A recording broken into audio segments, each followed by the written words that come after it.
Wahyu kepada Yohanes, pasal 7, ayat 1-8. Orang-orang yang dimateraikan dari bangsa Israel. Kemudian daripada itu, aku melihat 4 malaikat berdiri pada keempat penjuru bumi, dan mereka menahan keempat angin bumi, supaya jangan ada angin bertiup di darat, atau di laut, atau di pohon-pohon. Dan aku melihat seorang malaikat lain muncul dari tempat matahari terbit.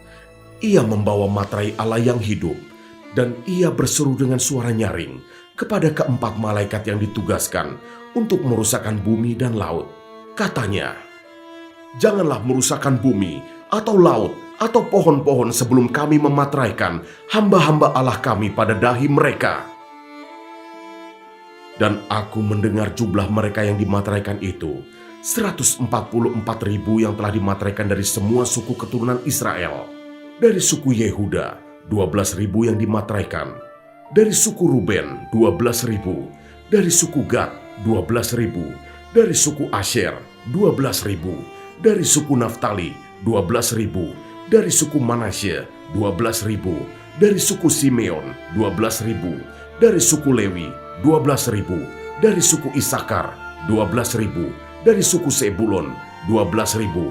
Dari suku Yusuf, 12.000. Dari suku Benyamin, 12.000.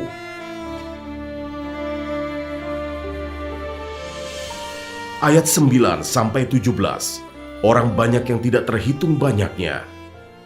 Kemudian daripada itu, aku melihat sesungguhnya suatu kumpulan besar orang banyak yang tidak dapat terhitung banyaknya, dari segala bangsa dan suku dan kaum dan bahasa, berdiri di hadapan tahta dan di hadapan Anak Domba, memakai jubah putih, dan memegang daun-daun palem di tangan mereka, dan dengan suara nyaring mereka berseru, "Keselamatan bagi Allah kami yang duduk di atas tahta, dan bagi Anak Domba." Dan semua malaikat berdiri mengelilingi tahta, dan tua-tua dan keempat makhluk itu, mereka tersungkur di hadapan tahta itu, dan menyembah Allah, sambil berkata, "Amin, puji-pujian dan kemuliaan, dan hikmat dan syukur, dan hormat, dan kekuasaan, dan kekuatan bagi Allah kita sampai selama-lamanya. Amin."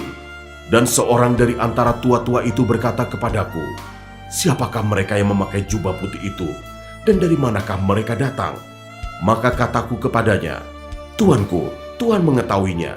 Lalu ia berkata kepadaku, "Mereka ini adalah orang-orang yang keluar dari kesusahan yang besar, dan mereka telah mencuci jubah mereka, dan membuatnya putih di dalam darah Anak Domba.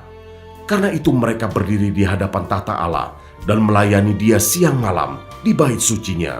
Dan Ia yang duduk di atas tahta itu akan membentangkan kemahnya di atas mereka.